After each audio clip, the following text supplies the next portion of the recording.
Pahalgam false flag operation की आड़ लेकर भारत ने जारहाना इकदाम उठाना शुरू कर दिए हैं। भारतीय वजीर आजम मोदी की सदारत में होने वाले इजलास में पाकिस्तान से सिंध तास मुआहदा मुअत्तल और अटारी चेक पोस्ट बंद करने का फैसला किया गया।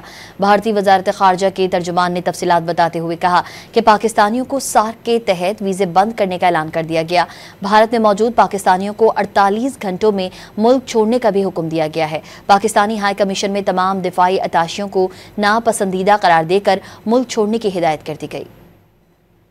पहलगाम फॉल्स फ्लैग ऑपरेशन की आड़ में भारत का जुनून उरूज पर पहुंच गया। मोदी सरकार ने सिंध तास मुआहदा मुअत्तल कर दिया। वाघा अटारी बॉर्डर बंद करने का ऐलान कर दिया। भारतीय वजीर आजम नरेंद्र मोदी की सदारत में होने वाले काबीना इजलास के बाद भारत ने पाकिस्तानियों को सार्क के तहत वीजे बंद करने का भी फैसला किया है। भारतीय वजारत खारजा के तर्जुमान की प्रेस कॉन्फ्रेंस में ऐलान किया गया कि तमाम पाकिस्तानियों के भारतीय वीजे कैंसिल किए जा रहे हैं। भारत में मौजूद पाकिस्तानियों को 48 घंटों में मुल्क छोड़ने का भी हुक्म दिया गया है। तर्जुमान के मुताबिक पाकिस्तान में मौजूद भारतीय शहरी यकुम मई तक अटारी चेक पोस्ट के रास्ते वापस आ सकते हैं। भारत ने पाकिस्तानी हाई कमीशन में तमाम दिफाई, फौजी, बहरी और फजाई मुशीरों को नापसंदीदा करार दे दिया, जबकि भारतीय दिफाई अताशी को पाकिस्तान से वापस बुलाने का ऐलान भी किया गया। भारतीय वजारत खारजा का ये भी कहना है कि पाकिस्तान में भारतीय हाई कमीशन का अमला महदूद कर दिया जाएगा। भारतीय हाई कमीशन का अमला यकुम मई तक 55 से कम करके 30 कर दिया जाएगा।